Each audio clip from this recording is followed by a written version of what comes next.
So what was the real reason that Michael Shanks, aka Daniel Jackson, left Stargate SG-1 back in Season 5?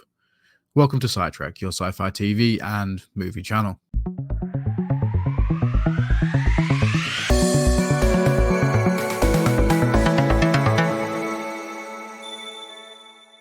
Before we get into this video, I would like to apologize for my voice, as I am actually currently quite ill. But I thought I'd make this video because I actually really want to talk about Stargate. I didn't make a video last week and I've been dying to make content.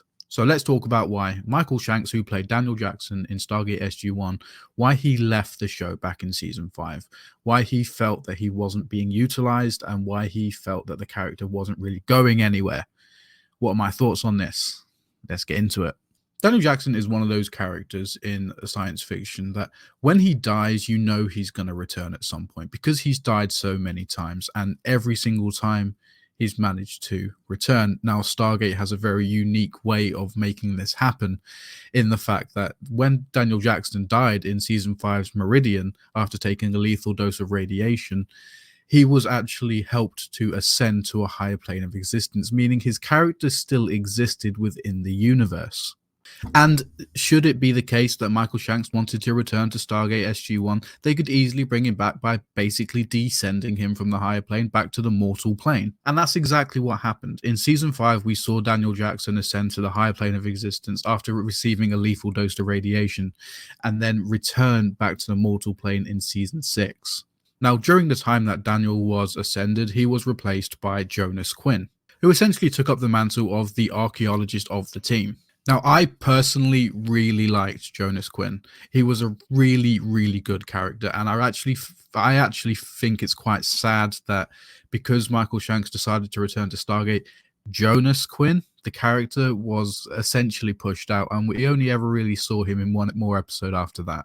I would have loved to have seen him play more of a reoccurring role, but I do believe that the actor, Corey Nemec, actually had some other things going on, and he eventually went on to do some other shows after Stargate. So for him, it probably wasn't too much of a big deal, but as a viewer watching it, I fell in love with Jonas Quinn, and when he left, I was actually quite sad. Although I was very thankful at the same time, because Daniel Jackson is fantastic.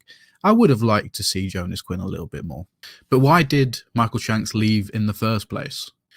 Well, according to reports, essentially, Michael Shanks didn't really feel like Daniel Jackson, the character, was being pushed to his limits. He wasn't being utilized as well as he maybe could have been, and he felt that the character was kind of stagnating. He wasn't moving on. With characters like Teal'c, we see the story arc and we see their characters evolve. Teal'c was essentially a slave. He was first prime to Apophis, and he led the Jafar Rebellion, and eventually created the Free Jafar Nation. So we saw that arc play out over the course of 10 seasons. With Michael Shanks, with Daniel Jackson, his story arc kind of came to a close. His initial story arc was that he wanted to find his wife, Sharae, the woman that he met and married on Abydos, who was taken as a host by Amunet. His entire mission, his entire core purpose was to find and free and hopefully live a life again with Sharae. Now, ultimately, that didn't happen. Sharae and Amunet ended up being killed by Teal'c. And after that, it kind of made Daniel Jackson's story arc irrelevant. It was over. It was done. That was until the Heartease's child storyline came in, which was the child born from Apophis and Amunet, which is the genetic offspring of those two human hosts, but with the knowledge of all the Goa'uld that came before it. They had the genetic memory. Now, that played out up until about Season 4, when we saw we saw the final incarnation of that in Ultimate Power. And I think it's this reason that Michael Shanks decided that his storyline was done and he wasn't being pushed as far as he could have been. Now, there are many reports basically saying that Michael Shanks didn't like how the writers were writing his character and basically didn't like the style that they were going with him. But he has come out and said that that wasn't true. So I don't think that for any minute Michael Shanks had any ill intentions towards the people who were writing his character, or to anyone like Brad Wright or anything like that. But he ultimately decided to leave the show. And in Season 5, when he ascended, he had, for all intents and purposes, left. He did appear a few times in Season 6, and right at the end of Season 6, he returned fully, but in that in-between stage, he wasn't part of the show. Going back to what I mentioned about Jonas Quinn basically replacing Daniel Jackson and having Daniel Jackson leave the show, a lot of fans were understandably quite angry, quite annoyed that Daniel Jackson had died, and they were very vocal about it.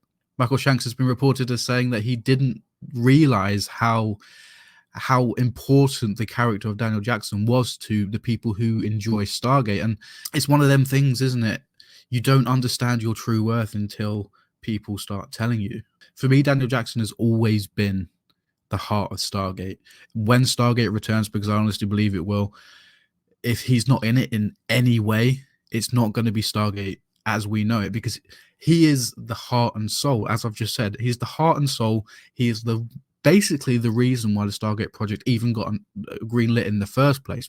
Back in the 1994 movie, he is the one who deciphered the symbols and basically figured out the address to Abydos, which led them to go to Abydos, defeat Ra, and that's where he met his wife, and that's what created his initial story arc in the first 4 seasons or so.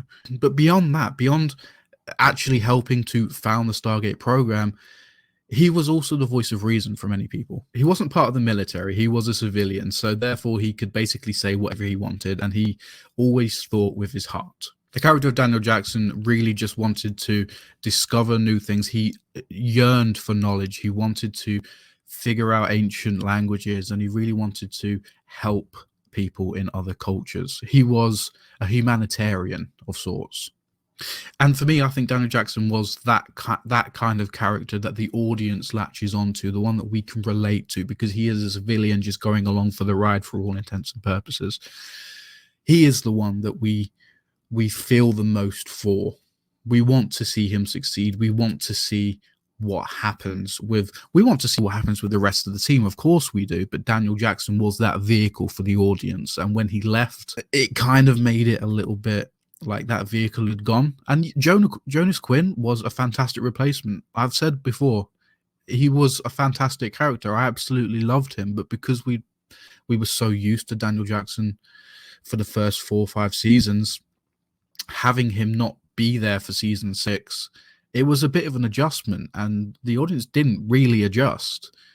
As great as Jonas Quinn was, we wanted Daniel Jackson back, and thankfully the writers and Michael Shanks got together and they basically wrote him back into the show by descending him back down to the human plane of existence. And honestly, it's one of those things where we got more out of it than what we thought.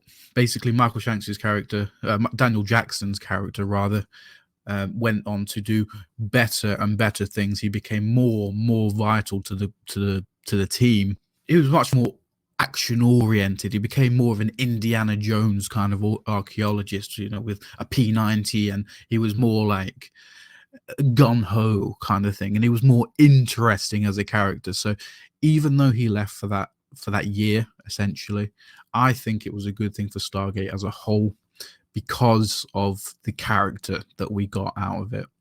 And Daniel Jackson has always been, and probably always will be, one of my favorite characters in Stargate. My ultimate favorite is Tilk, always has been, always will be. But Daniel Jackson is probably up there as well. Probably my second favorite character of all time. What do you think? Let me know in the comment section down below. If you are new to the YouTube channel, make sure you hit subscribe and press the bell notification so you don't miss a single video.